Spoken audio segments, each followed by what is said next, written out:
नमस्कार, insider live देख रहे हैं आप। चिराग पासवान एनडीए के काफी दिग्गज नेता हैं और चिराग पासवान बिहार की राजनीति में भी अब काफी फेमस हैं।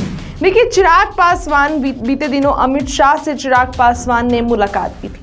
चिराग पासवान की इस मुलाकात के बाद सियासी गलियारों में काफी हलचल थी। राजनीति में कोई भी मुलाकात आम नहीं होती है, सभी मुलाकात के अपने मायने होते हैं और चिराग पासवान के इस मुलाकात के बाद कई सारी बातों का कयास लगाया जा रहा है। ये भी चर्चा है कि नीतीश कुमार को भी इस बैठक में आने का आमंत्रण दिया गया था, लेकिन सीएम नीतीश कुमार नहीं गए थे। तो क्या सीएम नीतीश कुमार नाराज हैं? लेकिन चिराग पासवान मिलने चले गए और उन्होंने खुद इस बात की जानकारी अपने सोशल मीडिया एक्स पर दी।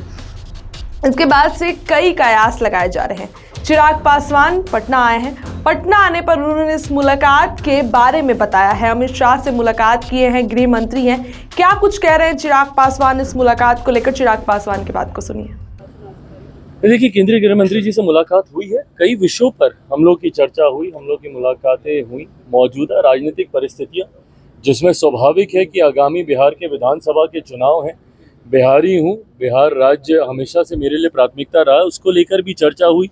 कई और राज्यों में, झारखंड में, अलग अलग राज्यों में जहाँ पे चुनाव होने हैं, उसको लेकर भी हम लोगों की सकारात्मक चर्चा हुई है। मैं मानता हूँ कि आने वाले दिनों में उस सकारात्मक चर्चा के परिणाम भी हम लोग को देखने को नीतीश को नींद नहीं आती, इस तरह के विपक्ष के लोग कह रहे मानसिक स्थिति उनकी ठीक नहीं है जब से बीजेपी के साथ गए हैं। क्या मिलेगा इस तरीके की व्यक्तिगत टिप्पणी करके? मैं पूछना चाहता हूँ ना परिवार के लोगों, ये विपक्ष के लोगों से, भाई उनके भी परिवार में सदस्य हैं। संभवतः किसी ना किसी को उम्र के किसी ना किसी दौर पे कोई ना कोई परेशानी होती होगी। क्या इस तरीके से आप अपने परिवार के सदस्यों पे टीका टिप्पणी करेंगे? राज्य के मुख्यमंत्री हैं वो। मैंने हमेशा कहा है कि नीतियों पर घेरिए ना, घेरिए मेरी सरकार को, बिहार में हो, केंद्र में हो। नीतियों पर सवाल उठाइए, हम लोग की कार्यशैली पर सवाल उठाइए। पर इस तरीके से व्यक्तिगत आरोप प्रत्यारोप कर किसी के स्वास्थ्य को लेकर इस तरीके से भ्रम फैलाना, किसी की उम्र को लेकर, किसी के बर्ताव को लेकर, हाव भाव को लेकर, इन बातों से बिहार या बिहारियों का क्या फ़ायदा होने वाला है, क्या लाभ होने वाला है?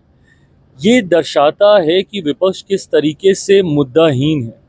उनके पास कहने के लिए अब कुछ बचा नहीं है, इसलिए इस तरीके की बातों का इस्तेमाल करके ओछी नीची राजनीति का वो परिचय दे रहे हैं।